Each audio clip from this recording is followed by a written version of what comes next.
추석 연휴를 하루 앞두고 이재명에 대한 구속영장이 기각이 되면서 이게 추석 민심에 어떻게 작용할지 관심이 모아지고 있습니다. 국민의힘과 더불어민주당도 추석 민심의 촉각을 곤두세우며 여론전에 나서고 있는 모양새입니다. 당초엔 구속영장이 발부되면 이재명과 더불어민주당이 타격, 반대로 구속영장이 기각되면 국민의힘과 윤석열 대통령의 타격, 이런 전망이 지배적이었습니다. 그러나 실제로도 과연 그럴까요?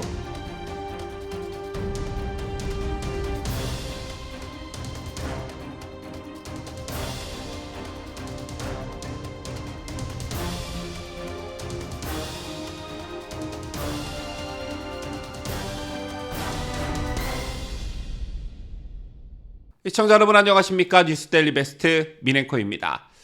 오늘 새벽 이재명에 대한 구속영장이 유창훈 판사에 의해 기각이 되면서 이게 추석 민심에 어떠한 영향을 미칠지 정치권이 촉각을 곤두세우는 분위기입니다.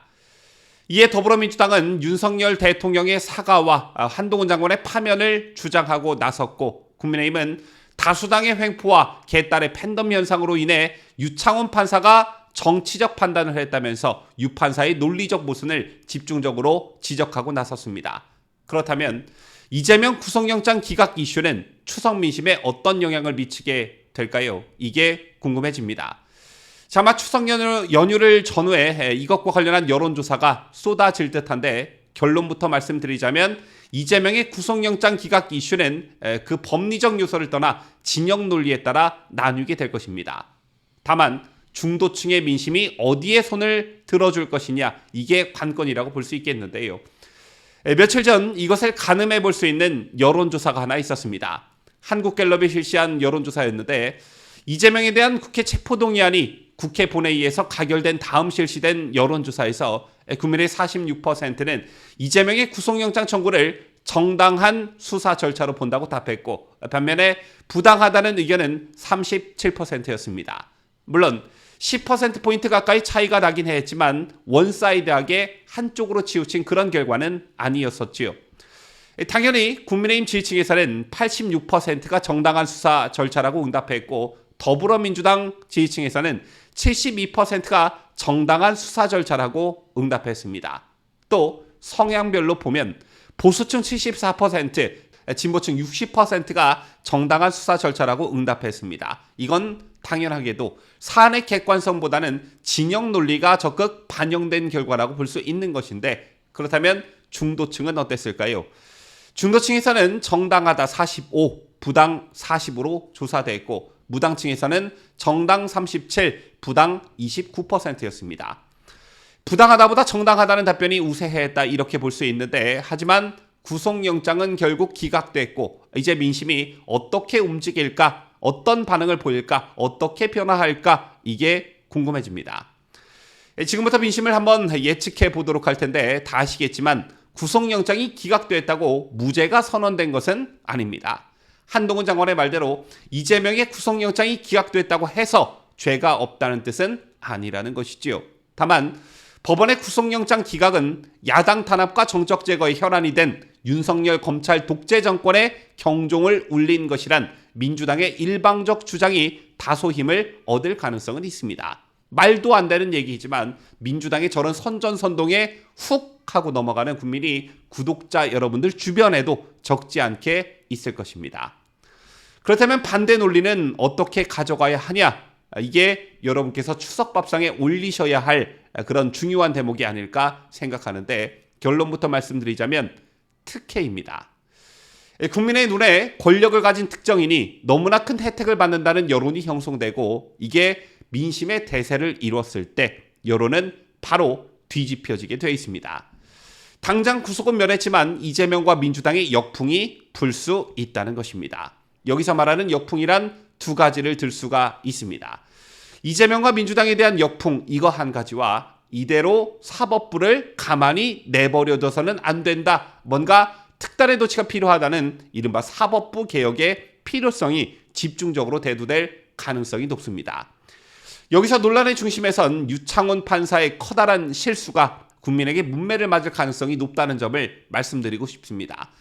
앞서 다른 방송에서도 이 대목을 집중 보도해 드렸지만 유창훈 판사가 이재명의 구속영장을 기각하면서 낸 입장문을 보면 피의자가, 즉 이재명이 정당의 현직 대표로서 공적 감시와 비판의 대상인 점 등을 감안할 때 증거인멸에 염려가 있다고 단정하기는 어렵다, 이런 대목이 있습니다. 제 말을 있는 그대로 해석하면 피의자의 권력 유무로 구속 여부를 결정할 수 있다는 해석이 가능합니다.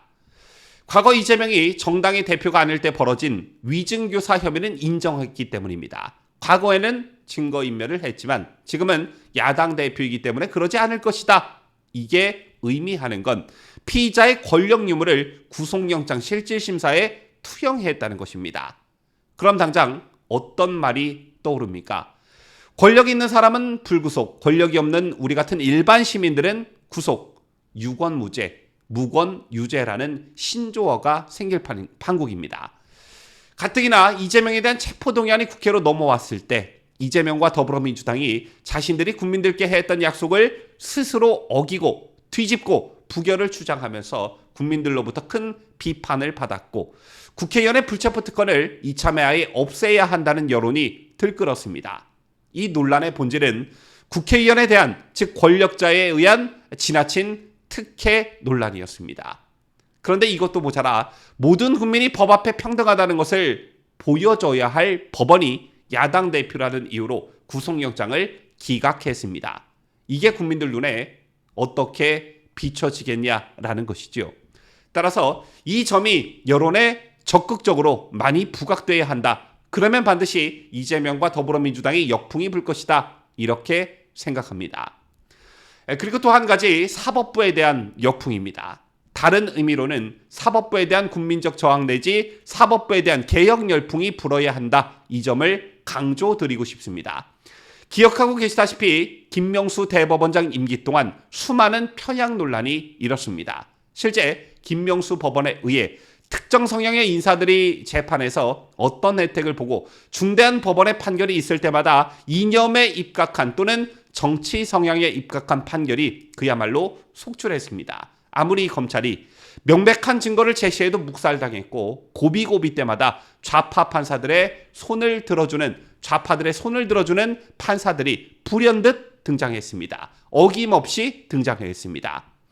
아무리 국민 여론이 높다고 한들, 아무리 정권을 가져왔다고 한들, 아무리 검찰이 정상화되고 언론이 정상화된다고 한들 이런 판사들이 법원의 또아리를 틀고 있는 이상 정의의 실현은 불가능한 일입니다. 이재명의 구속영장 실질심사 역시 검찰이 수많은 시간을 할애해 수많은 인력을 동원해 긴 시간 동안 수사를 해왔고 1600쪽에 달하는 의견서를 작성해 혐의 입증에 사력을 다했지만 정당의 대표가 설마 증거를 인멸하겠냐는 판사의 말 한마디에 모두 물거품이 되고 말았습니다.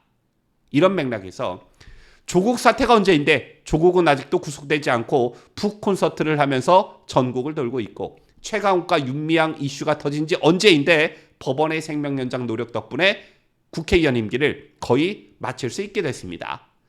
재란 법원이라는 점에 비춰봤을 때 이재명이 실제 범죄를 저질렀다는 것을 입증하는 이재명이 직접 등장하는 동영상을 증거로 들이밀어도 다툼의 여지가 있다. 현직 당대표라서 증거인멸 우려가 없다는 말장난으로 구속영장을 기각했을 것입니다.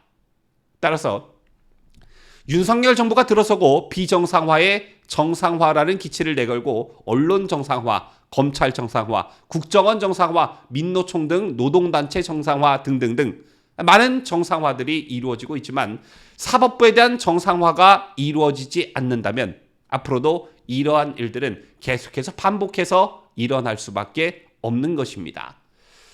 자, 오늘 이균용 대법원장 후보자 임명동의안 처리를 다음 달 6일 본회의에서 처리하기로 했다는 소식이 있었습니다. 표결에 붙인다는 것인데 아시다시피 168석 민주당이 동의하지 않으면 국회 문턱을 넘기가 어렵습니다. 따라서 뭔가를 하나 내주는 한이 있더라도 이균용 대법원장 후보자 임명동의안을 가결시켜서 법원 정상화에 박차를 가해야 한다. 이게 가장 시급한 문제가 아닐까 생각합니다. 지금까지 저는 자유대한민국을 소화하는 뉴스데일리 베스트 민앵커였습니다.